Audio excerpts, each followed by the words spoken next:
Olá pessoal, no vídeo de hoje eu vou estar explicando sobre as propriedades físico-químicas dos hidrocarbonetos normais e ramificados. Lembrando que hidrocarboneto normal é aquele que não tem nenhum tipo de ramificação, e por ser hidrocarboneto, a molécula contém apenas carbono e hidrogênio. É importante que vocês revejam, antes de continuar o vídeo, quais são os tipos de interação intermoleculares existentes. Atração intermolecular são energias ou forças que unem duas moléculas ou mais. Passando das mais fracas para as mais fortes, nós temos a dipolo induzido, a dipolo-dipolo e também a ligação de hidrogênio. Sobre o assunto propriamente dito, nós temos os hidrocarbonetos como sendo compostos apolares. Por isso, compostos apolares não dissolvem compostos polares. Tem uma regrinha que normalmente a gente diz que é semelhante dissolve semelhante, ou seja, o que é polar dissolve o que é polar e o que é apolar dissolve o que é apolar. A densidade dos compostos ditos hidrocarbonetos normalmente é menor do que a água, então são menores do que 1 grama por centímetro cúbico. Dizendo respeito ainda a esses tais hidrocarbonetos, se nós formos pensar nas propriedades organolépticas, que são aquelas propriedades que nós, enquanto seres humanos, conseguimos identificar como cor, odor e sabor, por se tratar de toda a gama dos hidrocarbonetos, é muito grande, é muito vasto. Então a gente não consegue classificar de forma geral esses tais hidrocarbonetos. Por isso, a gente não pode definir uma cor geral para eles, a gente não pode definir um odor geral para eles e nenhum sabor geral para eles, não que alguém possa comer um hidrocarboneto. Enfim, ficou legal, eu acho. Bem, pessoal, é o seguinte, para começar a explicação agora, nós precisamos entender algumas coisinhas. Primeiro, isso aqui é um hidrocarboneto que nós chamamos de metano. O hidrocarboneto ele só tem carbono, que é a parte que está em preto, e os hidrogênios, que são as partes que estão em branco.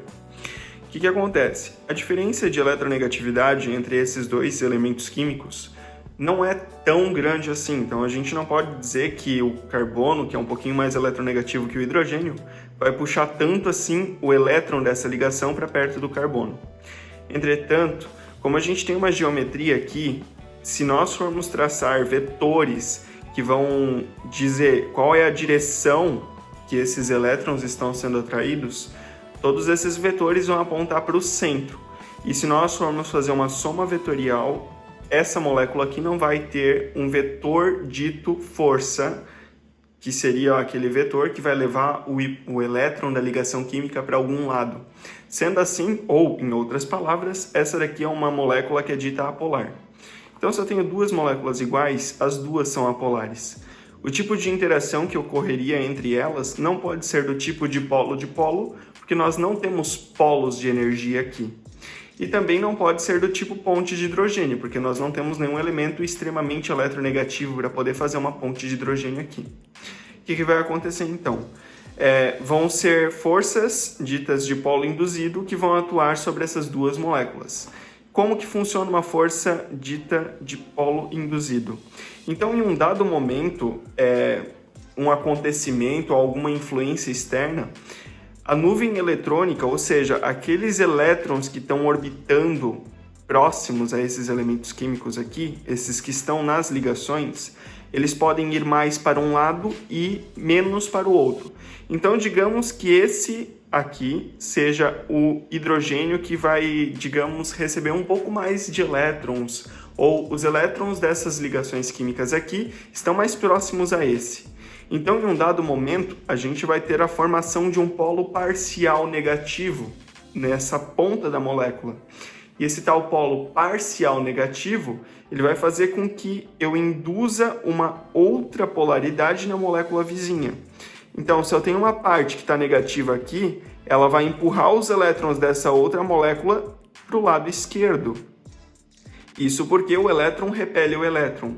Então eu vou ter uma parte parcialmente positiva no lado direito dessa molécula e isso vai ter uma aproximação entre essas duas, eu vou ter uma interação entre essas duas moléculas, mesmo que seja uma interação extremamente fraca. E para representar essa interação, eu vou colocar aqui esse bastão laranja. Então eu tenho uma interação ocorrendo entre essas duas moléculas. E é uma interação extremamente fraca porque eu não tenho forças elétricas fortes atuando sobre essas ligações. Ou melhor, sobre esta ligação. Então vamos colocar isso aqui um pouquinho mais para cima para poder pensar em relação a uma outra molécula. Vamos ver se fica. Pronto. Eu tenho outra molécula aqui.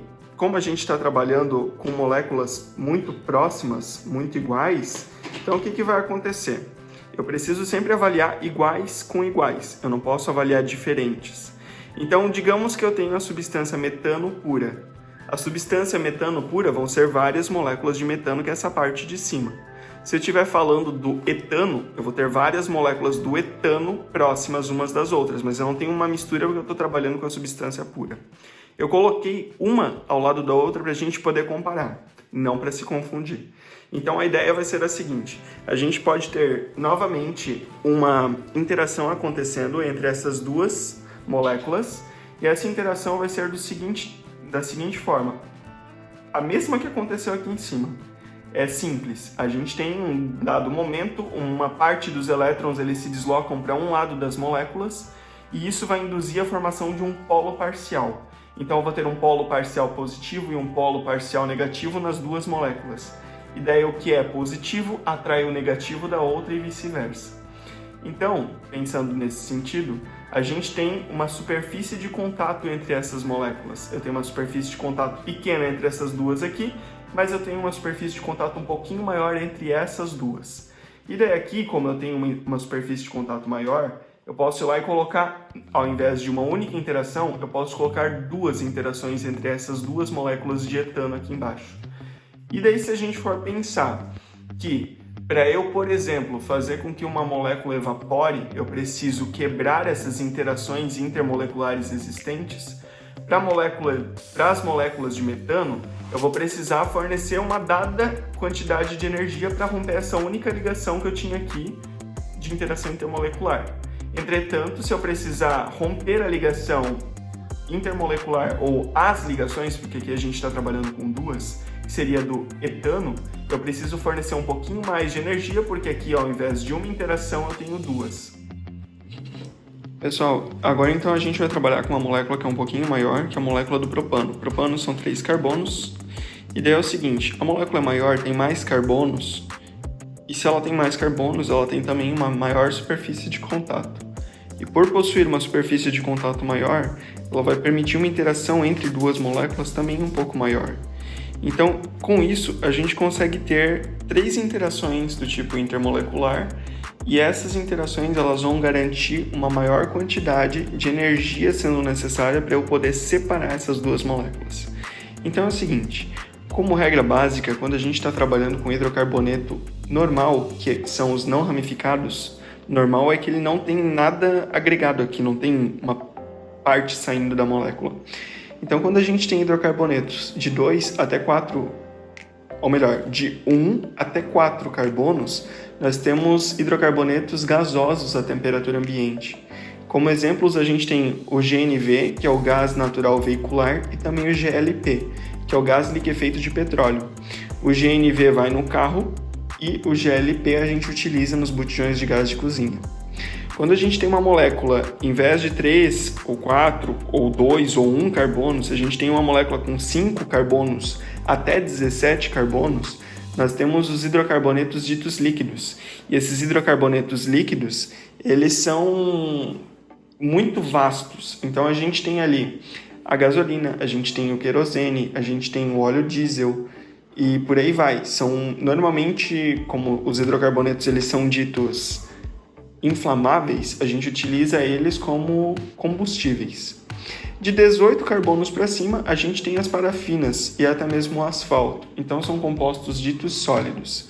Então, só frisando, de 1 até 4 carbonos são gases, de 5 até 17 carbonos são líquidos e de 18 carbonos para cima, normalmente eles são sólidos e isso a temperatura ambiente. A pergunta que fica agora é a seguinte: o que iria acontecer com uma molécula que ela tivesse, por exemplo, ao invés de ser normal, desse jeito, sem nenhum tipo de ramificação, que ela tivesse, por exemplo, uma ramificaçãozinha? Então, eu estou tirando aqui um hidrogênio, e no lugar deste hidrogênio eu vou acoplar essa ramificação. Pronto, acoplei a ramificação. Agora a gente vai fazer a mesma coisa com essa molécula aqui. Então, a gente está trabalhando com o mesmo tipo de molécula, correto? Então, como é o mesmo tipo de molécula, a gente tem que sempre comparar a mesma molécula com a mesma molécula. Então, o que vai acontecer aqui? A gente tem duas moléculas iguais. Esse aqui é o 2-metilbutano. Este aqui também é o 2-metilbutano. Quando a gente tem uma ramificação, que é essa parte que sai da cadeia carbônica principal, ela vai afetar diretamente o nosso ponto de ebulição, ponto de fusão e também algumas das outras propriedades.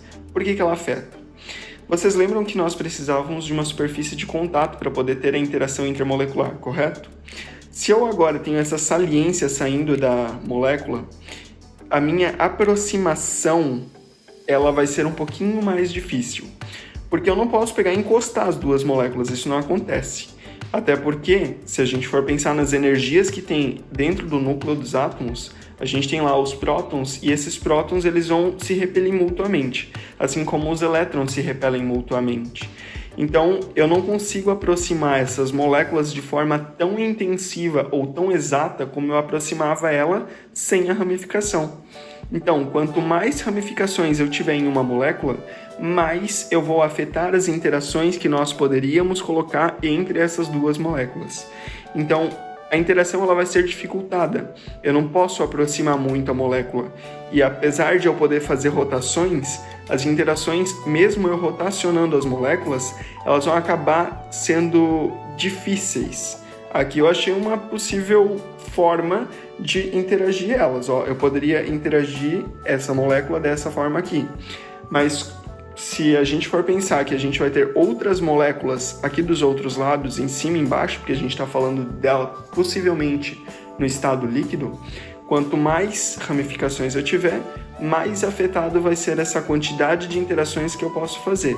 E quanto mais interações, quanto menos interações existem, quanto menos delas tem, menos vai ser a força que vai travar uma molécula com a outra.